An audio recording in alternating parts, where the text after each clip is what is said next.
Halo teman-teman semua, kali ini kami berkesempatan untuk menjelaskan proyek yang sudah kami kerjakan, yaitu BCT atau Body Center Tetragonal. Sebelum saya menjelaskan lebih jauh, kali ini saya akan menjelaskan terkait dengan kristal terlebih dahulu. Secara kristalografi, kristal adalah sebuah padatan yang terbentuk dari atom-atom dan membentuk 3 dimensi. Nah, atau yang biasa kita sebut sebagai unit cell. Unit cell sendiri memiliki peran penting, yaitu bagaimana atom bisa tersusun dan atom bisa berinteraksi antara satu dengan yang lainnya.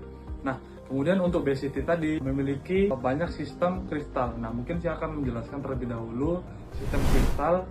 Ada heksagonal, ada tetragonal, ada monoklinik, triklinik, dan kubik, dan yang lainnya. Nah, kebetulan untuk yang BCT kami kerjakan itu termasuk dalam tetragonal. Untuk tetragonal sendiri, fokus kami kenapa kami memilih tetragonal, karena tetragonal itu memiliki ciri khas tertentu, yaitu sudut A sama dengan sudut B, namun sudut C-nya tidak sama dengan sudut D.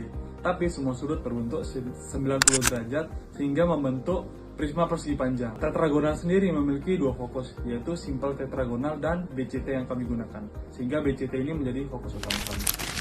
Nah, setelah memahami sistem kristal tetragonal, di sini saya akan membahas lebih dalam lagi mengenai struktur kristal body center tetragonal.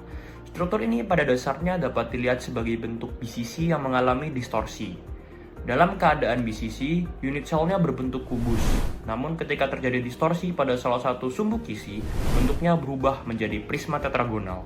Berikut adalah model kristal BCT yang kami buat, di mana jika dilihat dari susunan atomnya, struktur BCT memiliki 8 atom yang berada di setiap sudut unit sel dan 1 atom yang berada tepat di pusat badan sel. Jumlah atom efektif dalam satu sel tetap 2, sama seperti BCC. Yang membedakan di antara keduanya hanyalah bentuk selnya yang terdistorsi.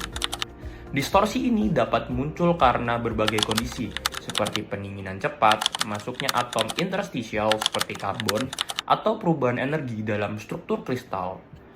Distorsi tersebut mengubah jarak antar atom, simetri ruang kristal, dan kestabilan struktur.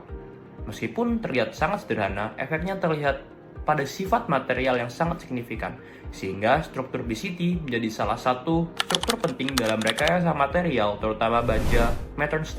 Secara teknis, karakter utama yang menunjukkan terjadinya distorsi pada BCT terletak pada rasio sumbu C terhadap A. Jika rasio ini sama satu dengan yang lain, struktur yang terbentuk adalah BCC. Namun jika nilainya nggak sama, unit sel yang terbentuk adalah tetragonal. Distorsi ini membuat jarak antar atom tidak lagi seragam ke semua arah. Akibatnya, interaksi antar atom menjadi tidak simetris dan material menunjukkan anisotropi, yaitu sifat yang berbeda bergantung kepada arah kristalnya. Walaupun tingkat kerapatan atom BCT masih sama dengan BCC, yakni sekitar 68%, distorsi membuat ruang antar atom tidak seragam dan menyebabkan pergerakan dislokasi menjadi lebih sulit. Kondisi ini berkontribusi langsung terhadap meningkatnya kekerasan material.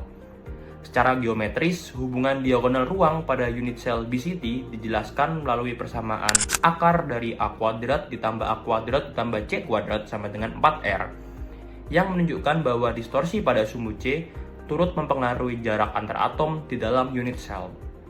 Hal ini berbeda dari BCC di mana semua sumbu seragam sehingga hubungan geometri lebih sederhana. Karena distorsi tersebut, sifat material berubah secara drastis. Struktur BCT biasanya memiliki kekerasan dan kekuatan yang lebih tinggi, tetapi kelenturannya menurun. Hambatan terhadap pergerakan dislokasi merupakan salah satu alasan utama mengapa baja Metternich terkenal sangat keras. Proses perubahan dari BCC menjadi BCT umumnya terjadi ketika material mengalami pendinginan yang sangat cepat atau biasa disebut quenching. Pada kondisi ini, struktur BCC tidak memiliki waktu yang cukup untuk kembali ke keadaan stabil lainnya dan akhirnya mengalami distorsi menjadi bentuk tetragonal. Contoh paling umum dari proses ini adalah terbentuknya fasa Metternich pada baja. Baik, sekarang saya akan menjelaskan pembahasan mengenai material-material apa saja yang memiliki struktur body center tetragonal, seperti struktur ini. Dan apa penyebab struktur ini terbentuk dan bagaimana pengaruhnya terhadap aplikasi-aplikasi material di dunia nyata. Pertama-tama, kita harus mengetahui materi-materi apa saja yang memiliki struktur BCD atau body center tetragonal. Yang pertama dan yang paling terkenal adalah struktur martensite, yaitu fase keras yang ada pada baja yang hasil proses quenching. Lalu ada whiting atau beta SN, kemudian ada indium dan beberapa gabungan dari logam-logam transisi tertentu. Lalu pertanyaan yang utama adalah kenapa sih struktur BCD itu dapat terbentuk? Yang paling penting dari struktur BCD ini terdapat pada kasus baja, yaitu pada struktur martensite. Ketika baja dipanaskan menjadi austenite, lalu dinginkan dengan sangat cepat, atom karbon tidak memiliki waktu yang cukup untuk bergerak keluar dari kisi besi. Karbon pun terjebak di antara rongga kisi BCC atau body center cubic, sehingga salah satu sumbu kristal meregang, dan distorsi inilah yang menghasilkan body center tetragonal. Nah, efeknya sangat besar. Material menjadi jauh lebih keras, jauh lebih kuat, tetapi juga lebih ketas. Karena sifatnya sangat keras itulah martensite banyak digunakan sebagai pisau, gergaji, baut, alat potong pada industri, hingga pelat pelindung. Nah, contoh berikutnya adalah whiting atau beta SN yang secara alami sudah memiliki struktur BCD atau body center tetragonal pada suhu ruang tanpa diperlukannya pemanasan yang dengan suhu tinggi maupun didinginkan pada suhu yang sangat rendah. Nah, struktur ini membuatnya bersifat sangat lunak dan konduktif. Dan selain itu juga beta SN atau whiting ini juga tahan korosi, sehingga banyak digunakan sebagai bahan untuk solder dan pelindung logam lainnya yang mudah mengalami korosi. Kemudian juga material selanjutnya adalah indium yang juga memiliki struktur BCD. Indium ini terkenal karena sifatnya sangat lunak dan sangat konduktif.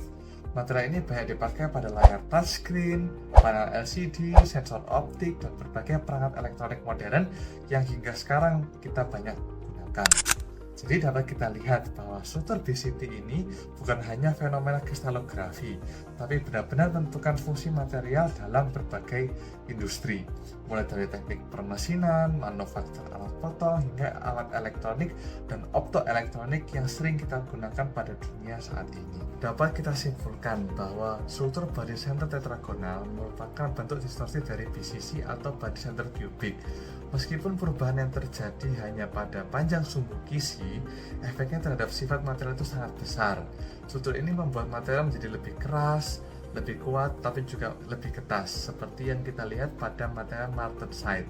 Selain itu, struktur BCD juga ditemukan pada material penting di industri elektronik, seperti tin dan indium, yang dapat digunakan pada solder, touchscreen, dan berbagai perangkat optik.